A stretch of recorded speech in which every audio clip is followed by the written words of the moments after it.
Welcome back to the next episode in the Beginner series, and today we are going to be covering a very important topic: gears. What gears should you be in, how do they work, and how should you use them? This video is going to tell you all. Let's get into it.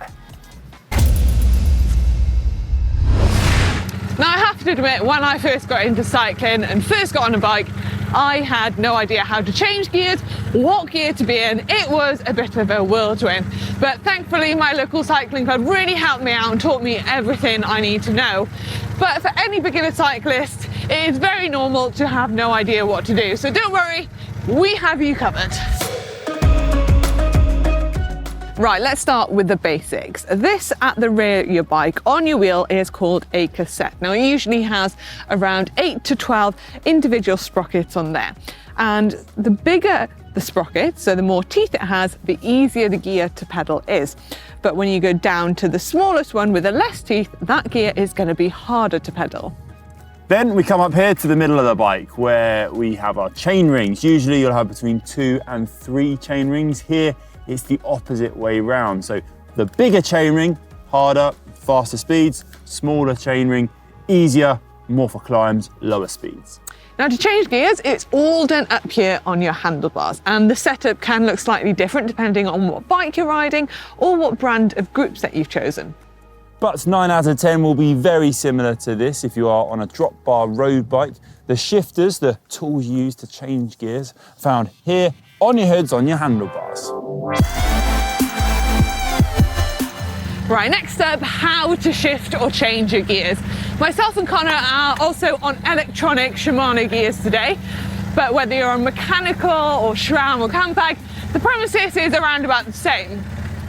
To change gear at the front on those front chain rings, use your left shifter. So you click the bigger button to change up onto that bigger chain ring, which we need at faster speeds, make it harder to pedal or give you a harder gear, so to speak.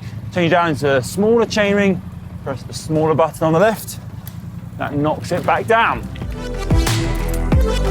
Now, to change your gears on the back, which you are going to use a lot more than your big and little chain ring, you're going to use your right hand and your right shifter.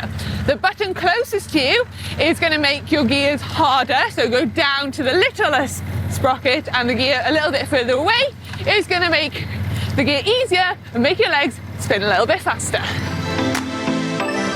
A good tip is to try and just lay off the pedals a bit, lay off the power, so you give that momentary gap to change gears. You don't want to be stamping down in the middle of that change, as it might lead to your gears jumping. Right, next up, what gear to be in when? The gear you're going to want to be in is constantly going to be changing depending on the gradient or the terrain of the road. But if you're riding along like I am now, and there isn't that much resistance on the pedals and you're kind of spinning out a bit, your legs are going really fast, you're going to want to get into a bit of a harder gear. So I'm going to shift up into my big ring at the front and then shift down to some harder sprockets at the rear. Then I'm in a way more comfortable gear to pedal along downhill nice and fast. You want to try and maintain a leg speed that's comfortable with you. How fast you turn the pedals over, you don't want it to get too slow or too fast. So that means when you hit a climb, for example, and the road goes uphill, it gets harder, your pace will start to slow down, your leg speed will start to slow down. That's when you want to change gear, get into an easier gear so you can maintain that comfortable rhythm. A few tips for changing your gear on a climb. Mainly, you want to avoid mashing your gears. Now, that's when you're putting down real hard pressure on the pedals and you change gear at the same time without sort of easing up momentarily. That's when it can be quite easy to mash the gears, maybe break a sprocket at the back, or risk a broken chain or a slip chain, or skipping through the gears, or even just find it hard to change gear in the first place. You want to try and preempt what's coming up ahead of you. Get into the gear before you hit any of the hard stuff. Your leg speed does slow down, your cadence slows down considerably. It can be quite hard to change gear in the moment. You lose a bit more speed, you'll find that climb even more tricky. Another mistake we see a lot of cyclists do, and some of us GCN presenters actually do it from time to time, I have to admit, is when you're coming to a stop, whether that be at a junction or a traffic lights, and you don't change down your gear. You just come to a stop in whatever gear you're in, then you get to get going again, and you're in the completely wrong gear, and it is almost impossible to pedal because you're in such a hard gear. What you want to do is, as you know you're coming to a stop, change down into a way easier gear. That way when you come to pull off, it'll be like nothing. It'll make your life so much easier. It's little tips like this that really do make a difference.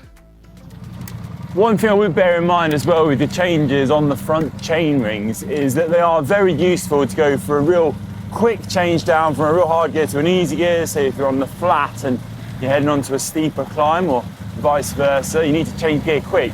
But if you are doing that, so if you're on the flat or you're just riding at a different sort of pace, if you're in the easy, smaller gear at the front chain ring, and you're in a smaller ring at the back, and then you change up into the big ring, it'll suddenly be a really hard gear that you're in. So you want to preempt that, change down a bit in those rear sprockets into an easier gear before you then change up into the big chain ring.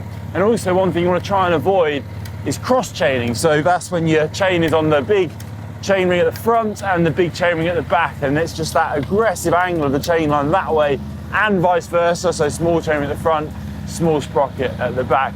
You get a bit of chain rub there. It's quite an aggressive position. You want to avoid doing that. So stay out of a really extreme chain angle. So those were some of our top tips on how to use your gears, but let us know down in the comment section if you have any more questions on this topic. Yeah, and I really hope you found this video useful and it's allowed you to get out on those hills on your bike and tackle them with ease, as me and Manon are about to do now. Thanks for watching. If you did enjoy this video, please give it a big thumbs up, and we'll see you on the next video. See you in the next one.